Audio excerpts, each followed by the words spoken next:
With Thanksgiving just around the corner, we welcome you to sunny Coral Gables, where the Miami Hurricanes look to turn up the heat. 3 games with at least 99 points, including last Thursday's win over Elon, while Delaware State searches for their 3rd straight W and first against a Division I opponent. We welcome you into the Watsco Center alongside Hall of Famer Jack McClinton. I'm Gavin Bicho. Great to be here with you. In the booth, I'm Gavin Bicho alongside Alan Obrador. And Alan, Miami coming off a win this past Saturday against UCF in sweeping form. 3-0 against the Knights over at FIU. Will the Gulls punch their ticket to the second round, or will the Schooners sail to a first-round upset? 9 innings separates us from that conclusion as we welcome you to beautiful Cardines Field on a Sunday evening here in Newport, Rhode Island. Alongside Johnny Blair and Kyle Noska, I'm Gavin Bicho. The pitch from Kulik is ripped the other way and down for a base hit.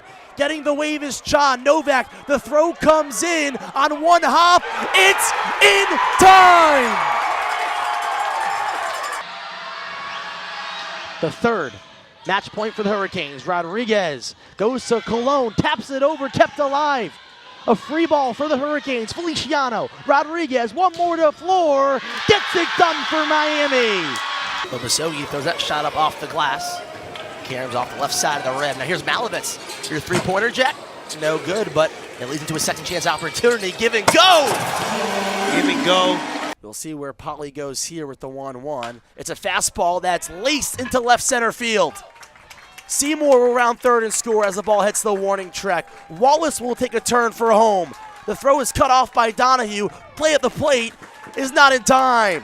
A 2-run double for Adam Agresti, and just like that, Newport is down 3. Donaldson working his way up the floor the other way.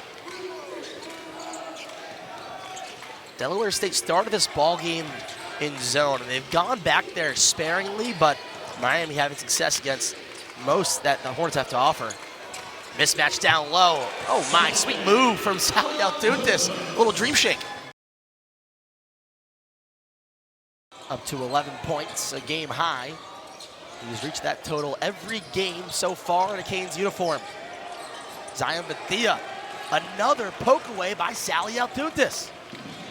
You know, if you look at Sally, he's got his hands on at least 3 or 4 balls today. That's something that you don't see in the stat sheet, but as a big man with length like him, you want to see him utilize his length on both offense and defense. He's got his hands on a ton of balls today. Great basketball plays by the big fella. He's become real familiar with the passing lane. 6.5 minutes to go. Canes up 19. Paint touch inside to Renew, who went for the highlight reel poster.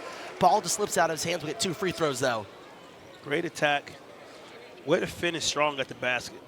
You know, Renew, he's a super finesse player, but he will try to dunk on you if he has the opportunity. And again, another play for Altuntis that might not show up on the stat sheet, but look at him boxing out Obasogi, giving Renew that ability to take off. You look at a guy like Altuntis, he's played basketball in Europe, played in Turkey. You know, these are small things that you're taught and you practice that at an early age. You know, small things that don't show up on the stat sheet. As you watch basketball and you're a basketball savant, you see those things. Great play by the big fella. I repeat, great play by the big fella. Blake Renew, 78% from the free throw line this year. He's 1 for 1 today. Another free throw will get him to double digits. He's up to 10. How about Donaldson and Renew, the 2 Big Ten transfers right now? A combined 8 for 8 from the field. That's what you expected out of them coming in, being the main leaders of this young Miami team, and they're putting that on display today against Delaware State. For sure, you know, shooting below 50% against Florida in their last game and coming in shooting 100% now. That's what you want to see. You want to see a difference in your shooting. Donaldson again. Nice find from Henderson to Marcus Allen. And Donaldson caps off that turnover. Now Miami up 34-11. Now 2 balls and 2 strikes. Up and in. The count will run full. And for Newport, yes, a sac fly and ground out is great, but you want to do what Mystic did, and that's just keep getting base runners on. Keep that pressure on the paths and make these pitchers work extra hard. Swing and a miss. Agreski goes down on the slider. A big punch out for Wilkie. Massive second out. lets Wilkie really take a deep breath and kind of settle in here as he's just one out away, can just focus on retiring the returning shortstop, Randy Seymour. And so the orange jerseys are the Newport Gulls Friday night uniforms. They wore them last Friday night. They won. So for Game 3 against Mystic, Randy Seymour made the executive choice. You know what? We're going to wear them at home again on Sunday. They did so, and then they wore them on Monday and got the win. And so they thought, well, we're 3-0 in the playoffs with them. You can't change up the mojo there. You have to go back there for another Game 3. If it ain't broke, don't fix it. It's a tale as old as time. And Seymour, one with experience in the postseason, has 2 extra base hits in the playoffs this year. Had a hit in Game 3 of the NECBL Championship Series against Sanford last year. Newport, 2 returners in the lineup. Randy Seymour and Matt Ossenfort. Again, both part of that 2024 title team. Seymour's had his fair share of first inning sparks for Newport here at Guardians Field. Broken bat sounded like, as it was. Seymour get new lumber, and it's 2-1. Good pitch in on the hands. Ran just a little bit inside that fastball at 91. Seymour couldn't lay off it. It was back-to-back Friday nights in July, Independence Day and then July 11th against Keene and Bristol respectively, where Randy Seymour hit 3-run home runs. And has just continued to do so well in the first inning here at Guardians Field with runners on. Just one of those odd coincidences that always happens, it seems, when Seymour's at the dish. His batting average increases by at least 50 points in these situations. And that ball is tagged into left field, but it's going to find the left fielder in Bentley. So only 1 run can score. Wilkie limits the damage, but Newport is up early as we head to the second from Guardians Field. Rebound by Brandon Johnson, the ECU transfer. Canes up early, hit ahead pass, the new kid on the block. Lane Kidd with the flush. Canes up big to start this one. Loose ball on the ground. AJ Staten McCray comes up with the loose change, finds the veteran Matthew Cleveland with the slam. The foul and the finish, uses his defender as a step stool. To the second half we go. This is the 5-star freshman Jalil Bathia, loses his man, tough contested 2. Goes for the Canes, who are up 27. The lead remains the same a little over halfway through the second half. Another freshman star, Divine Ugochukwu, the hoop and the harm. Canes rolling versus FDU. Only 7 made threes all game long for the Hurricanes. Here's one of them. Jalen Blackman, a step back triple try, goes down.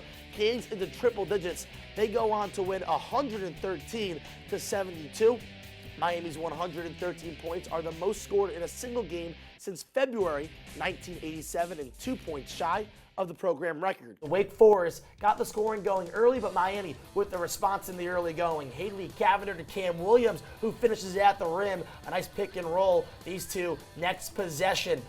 Cavender to Williams, high-low action. Miami gets a lead that's very short-lived. We stay in the first quarter. Wake Forest up 3. Riley Turkoff drives around Cavender and pushes it off the glass, extends the Wake Forest lead to 5.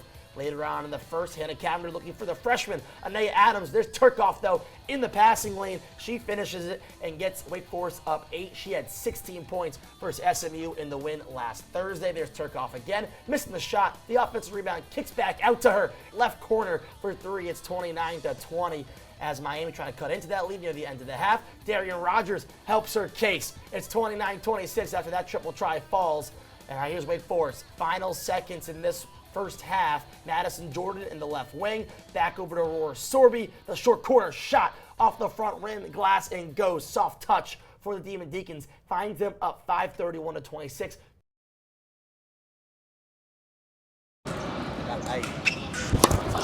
At just 14 years old, Samuel Barrios steps onto the tennis court with a purpose that didn't exist when he first picked up a racket at Bryan Park. Back then, it was not about rankings or tournaments. Well, at the start, it was kind of like a hobby, you know. I was younger, so there was no aspect of me going professional or, competing. When I started getting older, my parents, they saw that I had some skill. That early skill caught the attention of a coach that changed everything. Noel Cubella, originally from Cuba, has spent 3 decades teaching tennis across Miami. He came to the park like 10 years ago somewhere, something like that. He started, like a beginner player. Now he's improving a lot. But what started as a hobby soon became something bigger. Because as Sam improved, so did the demands. Tournament fees, travel, equipment, costs that can overwhelm even the most dedicated families. That's when First Serve Miami stepped in. It got so much easier to play tennis because I had so much more opportunities. In 7th grade, Sam was selected as an adopt-a player, giving him full access to competitive tennis without financial barriers. That program provides good support for tournament, for equipment, for if some of the kids they need tennis shoes. First Serve Miami provides tennis shoes. And suddenly, tennis, a sport not native to Miami, became the center of his world. When I was growing up, tennis wasn't like a big sport like in my area. It was all like soccer, football. 2 years later, that support led to something even bigger. This past summer, Sam was chosen by his peers to attend the International Tennis Hall of Fame's inaugural Be Legendary event in Newport, Rhode Island, an international program built to connect young players with the game's greatest legends. It was crazy. We got to meet a lot of, famous people, and he gets to play with all of them and even interview them. So it was really nice. For a kid from Miami, where tennis is mostly clay and hard courts, the Hall of Fame exposed a new playing surface to Sam. We played on the grass courts in the actual, the big stadium that they have. I've never touched a single grass court. So the ball was just barely balanced. I mean, we never thought that we deserved something like this, and we did, and we are grateful. Tennis has become their routine, their structure, and their community. I mean, we are here every day. Even on the weekends, we come and he plays for whoever is here. I mean, without tennis, we don't have a life. At First Serve Miami, they teach players like Sam values that don't only correlate to on-court action, but also how to be a better person off of it. We have to provide discipline. We have to provide family value. We have to provide teamwork.